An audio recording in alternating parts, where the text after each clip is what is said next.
नमस्कार मित्रांनो, घरोघरी मातीच्या चुली या मालिकेच्या आजच्या भागामध्ये जानकी ही घरात आलेली असते आणि जानकी मुद्दाम आपल्या घरी जे काही घडले असे म्हणजे ते सांगण्याचा प्रयत्न करत असते, कारण अवंतिकाची ती क्लायंट आहे आणि तिच्या घरी मात्र काय घडले हे ती मुद्दाम सुमित्राला आठवण होण्यासाठी सांगत असते की त्यांनी जरी ते घराच्या बाहेर गेलेले असले तरी त्यांनी त्यांचं नवीन जग उभं केलं, नवीन आयुष्याला सुरुवात केली, परंतु तरी सुद्धा जे काही स्वयंपाक घरापासून देवळापर्यंत जे काही केलं ना, पण देऊळ कितीही देखणं असलं तरी त्याला कळसाशिवाय शोभा नाही ना आई.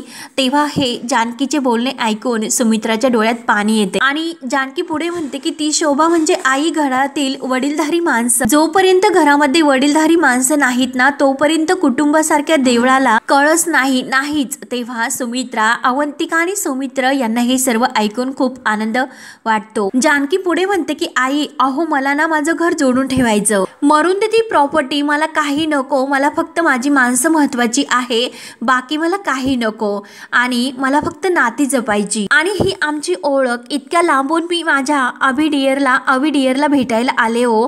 तेव्हा आजी मात्र अगदी संशयाने बघत असते की नक्की आहे तरी ही कोण. आईंना विचारते की मिळतील ना मला माझी माणसं, मला माझी नाती. तेव्हा सुमित्राच्या डोळ्यात पाहणे येते. आजी मात्र संशयानेच पाहत असते. अवंतिकाला तर खूप आनंद झातो, कारण जानकी वहिनीने अगदी करेक्ट मुद्दा आईंसमोर आज मांडलेला असतो आणि जानकीच्या डोळ्यात सुद्धा पाणी येत असते. ती म्हणते की त्यासाठी, माझ्या माणसासाठीच माझा जीव तुटतो आणि डोळ्यात येणारे हे पाणी त्यांच्यासाठी थांबतच नाही, म्हणून जानकी आपल्या डोळ्यात आलेलं पाणी आपल्या ओढणीनं पुसते आणि पाणी पिते. तोपर्यंत आजीला मात्र अगदी परफेक्ट असा संशय येतो आणि आजी लगेच घाईने उठते आणि लगेच ती ऐश्वर्याला फोन करण्यासाठी घेते. तेव्हा डोळ्यातील पाणी पुसल्यानंतर ती आपल्या अवंतिकाला म्हणते की अविडियर, अगं चल ना, मला जरा वॉशरूमला जायचं होतं. तेव्हा अवंतिका म्हणते की चल ना, मी तुम्हाला घेऊन जाते. तेव्हा जानकी पुढे जायला निघते तर अवंतिका म्हणते की ताई, अहो थांबा, आपल्याला इकडे जायचे. तेव्हा सुमित्राच्या डोळ्यामध्ये मात्र पाणी येत असते. तर सुमित्र विचारतो की आई, अगं काय झाले, का रडतेस तू? तेव्हा सुमित्रा म्हणते की काही नाही, अरे कधी कधी समोरच्यांचं जे काही दुःख आहे तर ते ऐकल्यानंतर आपल्याला आपल्या दुःखाची जाणीव होते, आपल्या आठवणी आठवतात आणि डोळ्यामध्ये पाणी येते. आणि आता ह्या मुलीचं बोलणं ऐकून जखमीवरची खपली निघाली, म्हणून सुमित्राला खूप वाईट सुद्धा वाटते आणि आपल्या माणसांची आठवण सुद्धा होते. त्यानंतर मात्र इकडे ऐश्वर्या ही सारंगला आपल्या ऑफिसच्या कॅबिनमध्ये सर्व काही सांगत असते, म्हणजे जे काही ऋषिकेशचे सल्ले आहे तर ते बाजूला ठेवून आता नवीन जे काही किमती ठरवायच्या, व्यवहार करायचा याबद्दल ती समजावत असते. आणि त्याच वेळेस ऐश्वर्याच्या मोबाईलवर आजीचा कॉल येत असतो. ऐश्वर्या मात्र फोन कट करते तर सारंग म्हणतो की अहो आजीचा फोन आहे, घ्या ना, इतकं महत्वाचं नाही आपलं, तुम्ही फोन तोपर्यंत घ्या, मी तोपर्यंत जरा जाऊन आलो. तेव्हा ऐश्वर्या म्हणते की काय हो, तुम्ही कुठे जाणार आहात? एकतर आपले काम सुरू आहे. तेव्हा तर सारंग म्हणतो की तसं कसं, म्हणजे एका जागी कायम असं बसून मला काम करण्याची सवय तर नाही, मी असा बांधाच्या कडेने जातो आणि देशमुखला भेटून येतो. ऐश्वर्या विचारते की बांधाच्या कडेने म्हणजे? तेव्हा सारंग म्हणतो की माझे काम करून येतो, तोपर्यंत तुम्ही आजी बरोबर फोन घेऊन बोला की नक्की आजी कशाला फोन करते म्हणून. आलो लगेच असे बोलून सारंग बाहेर जातो. तर आजीचा लगेच ऐश्वर्या फोन घेते आणि काय आजी असे रागानेच विचारते. तेव्हा आजी म्हणते की अगं हॅलो, फोन कट करू नकोस, अगं ती अवंतिकाची क्लायंट आहे ना. तर ऐश्वर्या म्हणते की हो, आली ना ती घरी? त्यावर आजी म्हणते की हो ना, अगं ती आली, पण मला जरा ती विचित्रच वाटली आणि अगं ती जी गोष्ट सांगत होती ना. तर ऐश्वर्या लगेच ऐकून न घेता म्हणते की आजी वाव, खरंच क्या बात हे, म्हणजे एक गोष्ट असं करा, तुम्ही सुद्धा तिला गोष्ट सांगा, तुमच्याकडे तर कसं गोष्टींचा खजाना आहे, मला कशा कायम तुम्ही गोष्टी सांगत असतात की आमच्या काळात असे झाले, असे नाही तसे झाले, तुम्ही मला कायम असं सांगत असतात, मग तुम्ही सुद्धा आता तिला असे जे काही आहे ना ते सांगा. आजी म्हणते की हे बघ ऐश्वर्या, ऐकून घे, अगं ती अवंतिकाची क्लायंट तिच्याबद्दल जे काही सांगत होती ना त्यातील सर्व प्रसंग हे आपल्या घरात घडून गेलेले आहेत. ऐश्वर्या म्हणते की हो का, अरे वा. आणि तोपर्यंत ऐश्वर्याला काही एक लक्षात येत नाही आणि नंतर विचार करून म्हणते की एक मिनिट आजी, आपल्या घरामध्ये जे काही घडले ना ते सर्व प्रसंग त्या बाईला कसे माहिती? तेव्हा आजी मात्र शांत असते. तर ऐश्वर्या हॅलो करत असते. अहो आजी बोला ना, नेमकं काय म्हणत होतात? आजी म्हणते की हो ना, आता काय असे का विचारते? अगं तू तर माझं आउट गोईंग बंद करणार होती, मग आता काय? तेव्हा ऐश्वर्या म्हणते की आजी अहो गप्प बसा, मी तुम्हाला काहीतरी विचारते, त्याचं प्लीज तुम्ही उत्तर द्या की ती अवंतिकाची क्लायंट जी कोणी बाई आलेली आहे तिला कसे माहिती की आपल्या घरात काय काय घडले म्हणून? 1 मिनिट आजी, म्हणजे तुम्हाला जे काही म्हणायचं ते मला आता कळते की त्या क्लायंटच्या वेशात जी कोणी बाई आलेली आहे ती दुसरी तिसरी कोणी नसून ती जानकी आहे का? तेव्हा आजी म्हणते की अगं ते मात्र मला नाही माहिती, ते तू ठरव की काय आहे ते. अगं तू कायम बिजी असते कारण तुला वेळ नसतो, तू कर तुला जे काही करायचं असेल ते. त्यामुळे मात्र यापुढे मी आता तुला फोन करून असा त्रास नाही देणार. आणि लगेच आजी सुद्धा तिच्यासारखा फोन मध्येच कट करते. त्यानंतर इकडे वॉशरूमला म्हणून अवंतिका ही जानकीला नानांच्या रूममध्ये घेऊन येते आणि दरवाजा लावून घेते. तेव्हा नानांच्या रूममध्ये आल्यानंतर जानकी पहिल्यांदा नानांना डोळे भरून पाहते आणि नानांच्या पाया पडते, आशीर्वाद घेते आणि नाना अहो नाना असे करते. जानकी नाना नाना करत असते तर नानांना जाग येते. नाना हे अगदी संशयाने पाहत असतात कारण ते जानकीला काही ओळखत नाही. तेव्हा नानांचा हात धरायला ती जाते, नाना नाना कसे करत असते. नाना मात्र तिचा हात सोडतात आणि तू कोण आहेस असं त्यांना म्हणायचं असतं कारण आपल्या नानांनी जानकीला ओळखलेलं नसतं म्हणून ते असं आपला हात काढून घेत असतात. तेव्हा जानकी विचारते की नाना काय झाले, तुम्ही काय इतके घाबरतात? नानांचा खूप असा त्रास ते झाल्यासारखा करत असतात, हात असे थरथर कापत असतात. तेव्हा जानकी लगेच आपल्या डोळ्यांचा गॉगल काढते आणि जे काही केसांना तिने टोप लावलेला आहे तो सुद्धा काढते. आणि तेव्हा मात्र नाना ही जानकीकडे पाहत असतात. जानकी डोळे भरून म्हणते की नाना मी जानकी. तेव्हा नाना अगदी प्रेमाने अगदी मायेने आपल्या जानकीच्या डोक्यावर हात ठेवतात. तेव्हा जानकीला इतकं मस्त वाटतं आणि जानकीच्या डोळ्यात पाणी येते. नाना अहो किती दिवस झाले आपली भेट नाही, किती दिवस झाले हो नाना असे तुम्ही असे आहात. आणि नानांच्या डोळ्यात खळखळ पाणी येत असतं.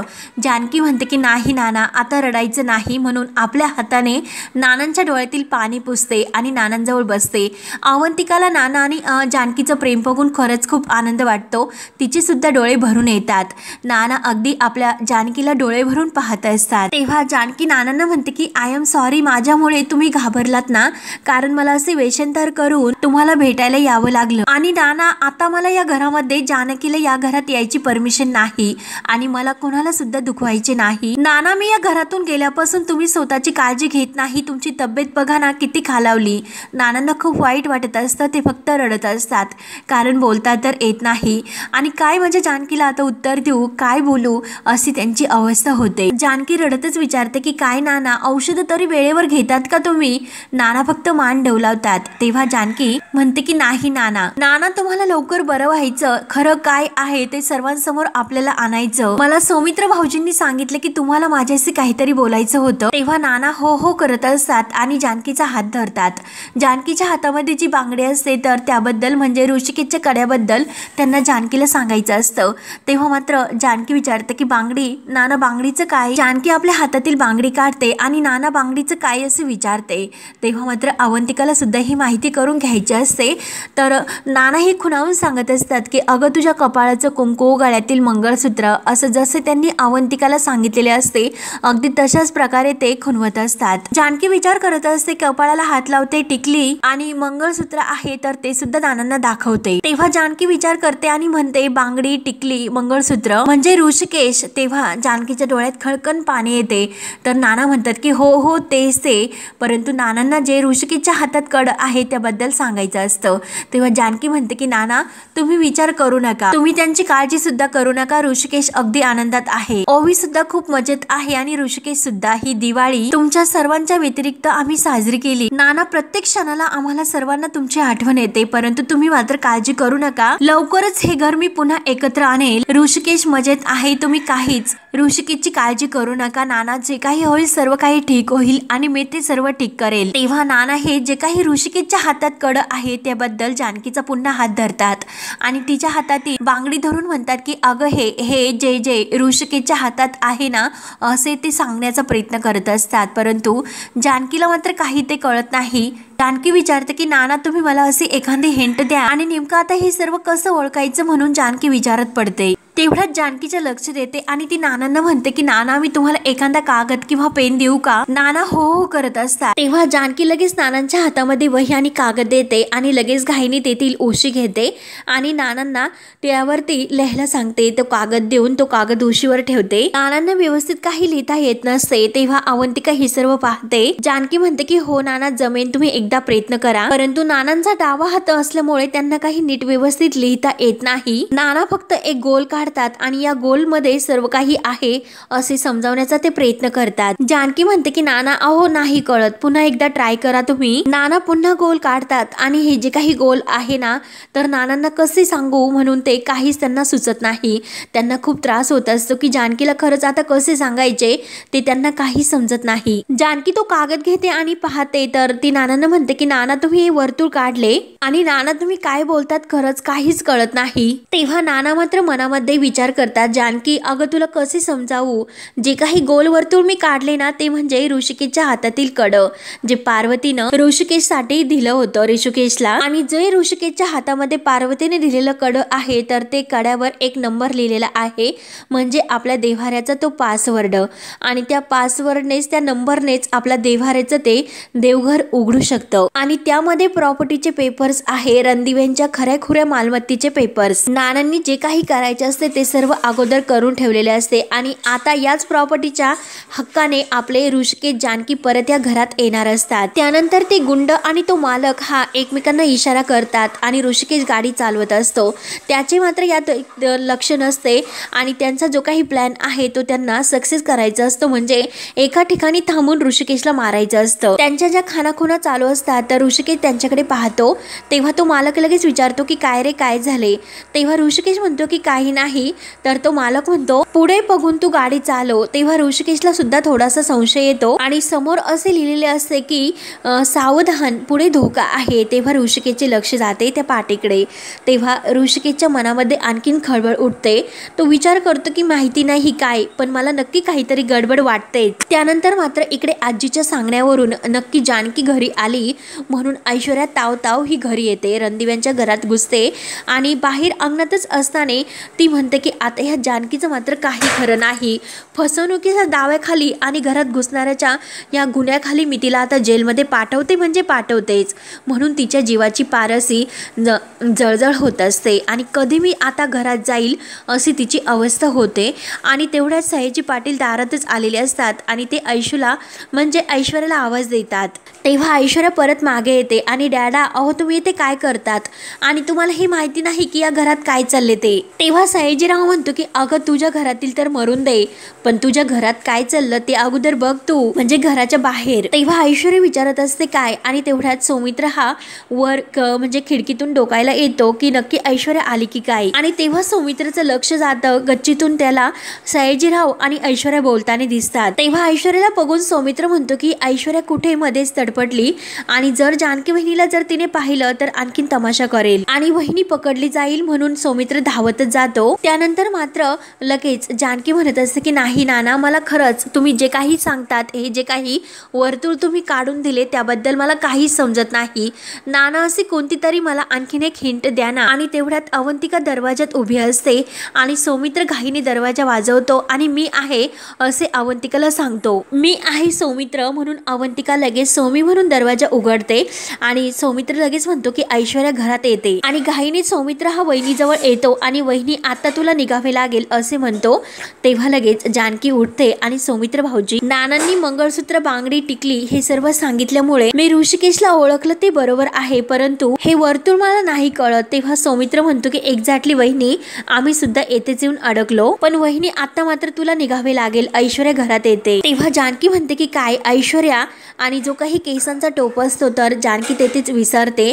सौमित्र पुन्हा तिला थांबवतो आणि तो टोप देतो। तेव्हा जानकी टोप घालत म्हणत असते की नाना तुम्ही काळजी करू नका मी पुन्हा येईल। तेव्हा जानकी चष्मा न घालताच बाहेर पडते, परंतु सौमित्र तिच्या मागे धावतच चष्मा घेऊन येतो आणि वहिनी चष्मा चष्मा, आजी तर समोरच असते। आजी म्हणते की काय जानकी तू। तेव्हा आजीने बघितल्यानंतर सौमित्र, अवंतिका आणि जानकी या तिघांनाही खूप मोठा धक्का बसतो आणि सर्वजण धक्क्यानेच आजीकडे बघत असतात। आजी विचारते की काय ग या घरात आली का आणि ते पण वेश पालटून। जानकी घाबरते, जानकी म्हणते की नाही आजी। तेव्हा आजी म्हणते की काय रे सौमित्र तू तिला घेऊन आलास आणि ते पण नानासाहेबांना भेटवण्यासाठी, थांब आता मी तुला पकडतेस म्हणून आजी ताव यायला पुढे निघते, परंतु तोच लगेच जानकी तेथून पळ काढते। तेव्हा आजी म्हणते की पळाली मला घाबरली। तेव्हा अवंतिका आणि सौमित्र आजीकडे पाहत असतात। आजी जोराने ओरडत म्हणत असते की ए ना परत, आता बघते तिच्याकडे। तेव्हा अवंतिका आणि सौमित्र एकमेकांकडे पाहत असतात तर जानकी बाहेर धावतच येते आणि समोर काही बघते तर सयाजीराव आणि ऐश्वर्या या दोघांना गप्पा मारताना ती सर्व काही ऐकते। सयाजीराव सांगत असतो की ज्या टेम्पोमध्ये ऋषिकेश निघालेला आहे तर त्या टेम्पोमध्ये अगं ऐशू आपली सुद्धा माणसे आहेत।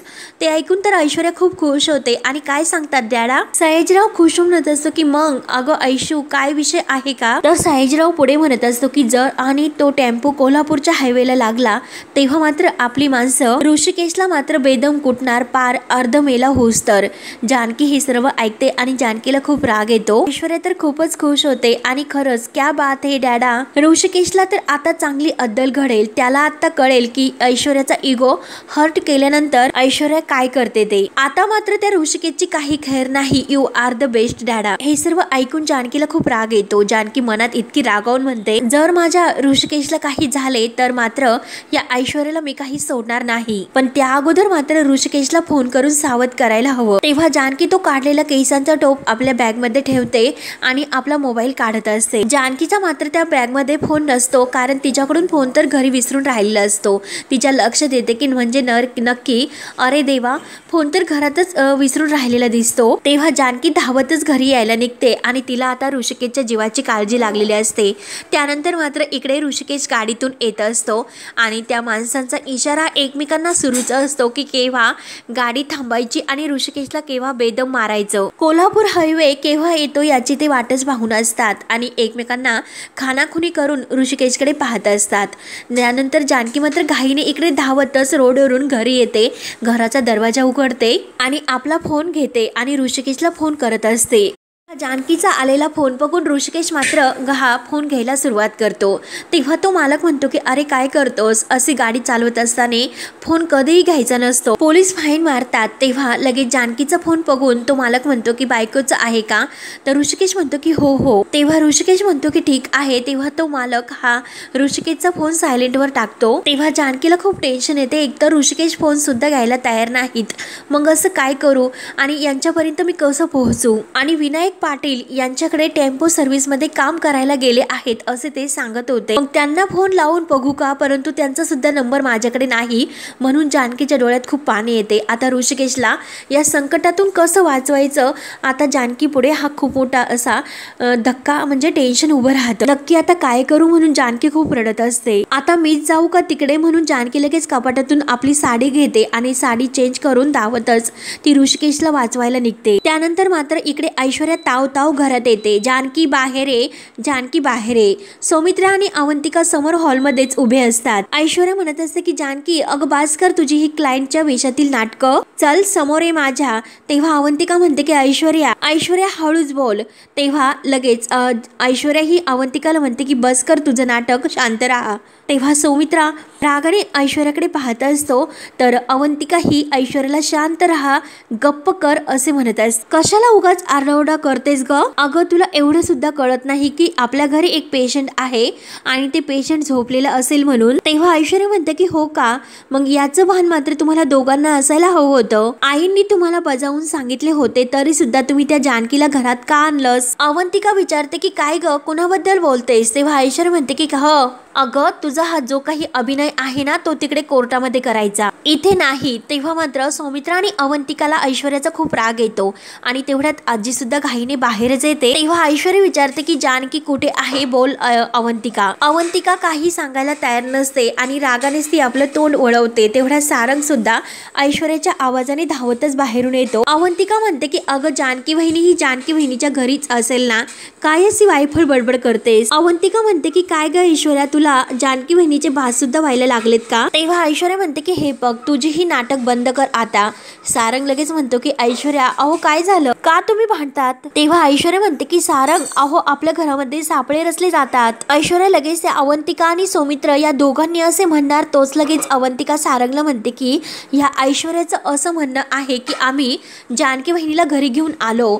तेव्हा अवंतिका जोरात ओरडते तर ऐश्वर्या म्हणते की अगं जरा हळूच बोल, अगं माझं पक्क म्हणणं नाही तर पक्की खात्री आहे की तू त्या जानकीला घरात घेऊन आली होती। थांब मी तुझ्याकडे तर नंतर पाहते, अगोदर आईंना सांगते की त्यांना मूर्खात काढून तू त्या जानकीला घरात घेऊन आली होती। तुम्ही त्यांना असे म्हणजे हसून काय काय करतात ते, म्हणून लगेच सुमित्राला आवाज देते की आई अहो आई बाहेर या। मित्रा बाहेर येते आणि ऐश्वर्याला म्हणते की ऐश्वर्या अगं काय झाले, काय इतकी ओरडतेस? तेव्हा ऐश्वर्या म्हणते की आई अहो मी जे सांगेन तुम्ही ते ऐकताना ते ऐकल्यानंतर मात्र तुमचा सूर आणखीन माझ्यापेक्षा जास्त वाढेल. तेव्हा ऐश्वर्या सांगायला सुरुवात करते की आई मला एक गोष्ट सांगा की अवंतिकाची कोणी क्लायंट आपल्या घरी आली होती का? तेव्हा सुमित्रा म्हणते की हो हो अगं मला ती भेटली सुद्धा, माझ्याशी बोलली सुद्धा, पण अशी न सांगताच का गेली ती? तेव्हा ऐश्वर्या म्हणते की आई अहो ती तुम्हाला भेटली, तुमच्याशी बोलली आणि तुम्ही सुद्धा तिला ओळखू शकले नाहीत का? आई अहो ती क्लायंट वगैरे कोणी नव्हती, ती क्लायंटच्या वेशात जानकी होती. तेव्हा हे ऐकून तर सुमित्रा आणि सारंगला धक्का बसतो आणि आजीला सुद्धा हेच सांगायचं असतं, पण तरी सुद्धा सुमित्रा विश्वास ठेवत नाही. तर ऐश्वर्याला म्हणते ऐश्वर्या अगं काय बोलतेस, अगं त्या क्लायंटच्या रूपात त्या वेशात जानकी कशी असेल? तेव्हा आजी म्हणते की हो हो अगं सुमित्रा तिनं वेषांतर केल्यामुळं तुझ्या ते लक्षात नाही आलं, पण जरा आठव ना तिने जे काही गोष्टी सांगितल्या त्या प्रत्येक गोष्टी साम्य आहे असं तुला नाही वाटत का? तेव्हा मात्र सुमित्रा तिच्या बोलण्याचा विचार करत असते की धागे निसटले निखळले ते मोती आणि माझं सर्व काही घर विस्कटलं अगदी त्या मोत्याप्रमाणे. तेव्हा मात्र या सर्वाचा विचार करून लगेच सुमित्रा अवंतिका जवळ येते आणि अवंतिकाला विचारते की अगं अवंतिका ऐश्वर्या जे काही म्हणते ते खरं आहे का? तेव्हा अवंतिका म्हणते की नाही आई. तेव्हा ऐश्वर्या म्हणते की हे बघ खोटं बोलू नकोस, कळलं ना तुला? तेव्हा सौमित्र म्हणतो की अगं ऐश्वर्या खोटेपणाबद्दल तू तरी बोलू नकोस आणि माझ्या बायकोवर खोटा आळ घेऊ नकोस. तेव्हा मात्र ऐश्वर्या म्हणते की हो अरे मग स्वतःच्या बायकोला चुकीच्या गोष्टीत सपोर्ट तरी कशाला करायचा? आई अहो तुम्हीच यांना विचारा की हे जानकी बहिणीला घेऊन नानांना भेटायला आले होते किंवा नाही. सारंग सुद्धा म्हणतो की हो आई विचारतो. तेव्हा सुमित्रा लगेच ही सौमित्राला विचारते अरे सांग ना ऐश्वर्या म्हणते ते खरं आहे का? तेव्हा सौमित्र हा ऐश्वर्याकडे पाहत असतो आणि हा भाग येथे संपतो. पुढील भागामध्ये ऐश्वर्या ही सुमित्राचे कान भरत असते की आई अहो हा यांचा प्लॅन आहे, जानकी वहिनीला आणि ऋषिकेश दादाला परत आपल्या घरात घेऊन येऊन तुम्हाला एकटं पाडायचं यासाठी हे प्रयत्न करतात. तर अवंतिका खूप भडकते, तोंडाला घेऊन ती बोलू नको, बाद झालं आता, इतकी भडकलेली असते. तर ऐश्वर्या म्हणते की बोट खाली कर. तेव्हा अवंतिका म्हणते की काय करशील, मला मारशील का? मार ना. म्हणून ती लगेच आपला पदर ही कमरेला खोसते. तेव्हा लगेच ती पुढे येते. तेव्हा लगेच ऐश्वर्या म्हणते की जर तुझी इच्छा असेल तर मी सुद्धा तुला थोबाडवते. म्हणून ती सुद्धा आपल्या बांगड्या मागे सावरते आणि त्या दोघांची चांगली भांडणं सुरू होतात. त्यानंतर मात्र इकडे जानकीचा जीव अगदी ऋषिकेशसाठी कासावीस होतो. काही झालं तर ऋषिकेशला आता कळायला हवं म्हणून ती पुन्हा ऋषिकेशला फोन करत असते. ऋषिकेशचा जीव धोक्यात आहे हे सांगायला हवं. तेव्हा मात्र ऋषिकेशचा जेव्हा जानकीचा फोन येतो तेव्हा तो एका ठिकाणी गाडी थांबवतो. तेव्हा तो मालक विचारतो की काय रे गाडी का थांबवलीस? तेव्हा ऋषिकेश गाडीच्या खाली उतरतो. मला फक्त 2च मिनिट द्या, मी फक्त 2च मिनिट माझ्या बायकोशी बोलतो. तेव्हा ऋषिकेश हा फोनवर बोलायला पुढे जातो. तेवढ्यात लगेच मालक हा त्या गुंडांना इशारा करतो आणि गुंड खाली उतरतात आणि ऋषिकेश फोनवर बोलत असताना ऋषिकेशच्या मागून डोक्यामध्ये अगदी ते जे काही लोखंडाचे गज असतात तर ते घालतात आणि जानकी ही फोनवर बोलायला लागताच समोरून एक रिक्षा येते आणि रिक्षा आणि जानकीची धडक होते आणि जानकी ही जोरात ऋषिकेश म्हणून ओरडते आणि तिला सुद्धा रिक्षा खाली ती लागलेली असते. तेव्हा आता ऋषिकेशला सुद्धा इकडे त्या गुंडांनी खूप मारलेले असते. तेव्हा आता पुढे काय काय होत राहणार हे पाहण्यासाठी आपल्या चॅनलला नक्की सबस्क्राईब करत राहा. धन्यवाद.